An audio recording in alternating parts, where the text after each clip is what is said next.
माझं तुझ्याशी पटलं नाही, त्या मुलाचं दुसऱ्या कोर्सला दुसरीकडे निघून गेला, आता नवीन बॉयफ्रेंड किंवा नवीन गर्लफ्रेंड, हे एकदम ब्रेकअप्स आर व्हेरी कॅज्युअल. आणि breakups is equal to complete relationship असल्यानंतरचा तो ब्रेकअप.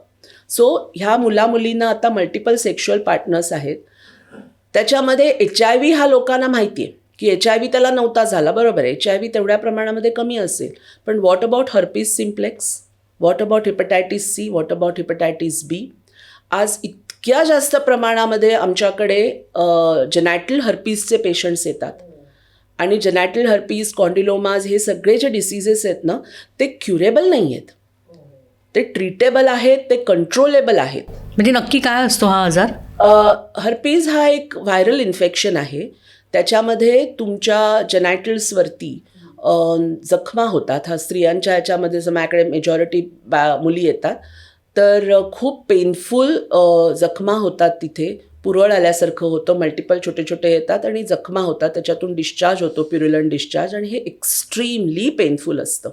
आणि सर्वात महत्त्वाची गोष्ट म्हणजे की आत्ता जो अटॅक आलेला आहे त्याला आपण अँटीव्हायरल्स वगैरे सगळी मेडिसिन्स देऊन आपण तो कंट्रोलमध्ये केला, पण जेव्हा जेव्हा त्याची इम्युनिटी कमी होईल किंवा जेव्हा जेव्हा तिला त्यावेळेला ते परत रिकवर होऊ शकतं. हे म्हणजे तुमचे मल्टी पार्टनर असतील, सेक्शुअल पार्टनर्स असल्यामुळे होण्याचे चान्सेस जास्त आहेत. प्रिकॉशन्स घेऊन सुद्धा म्हणजे हा आजार होऊ शकतो. प्रिकॉशन्स घेऊन आजार होऊ शकतो. प्रिकॉशन्सनी आजार हे होण्याची शक्यता कमी आहे, परंतु असं दिसतं की दिस इज लाईक आता प्रेग्नन्सी, अनवॉन्टेड प्रेग्नन्सी, त्या तुम्ही व्हेरी इझिली टॅबलेट्स घेऊन करून त्याचं म्हणजे टर्मिनेशन करू शकतात अनवॉन्टेड प्रेग्नन्सीचं. तर त्याच्यामुळे बॅरियर कॉन्ट्रासेप्टिव्स म्हणजे कॉन्डोम्ससुद्धा प्रत्येक वेळेला मुलं वापरतातच असं नाही आहे.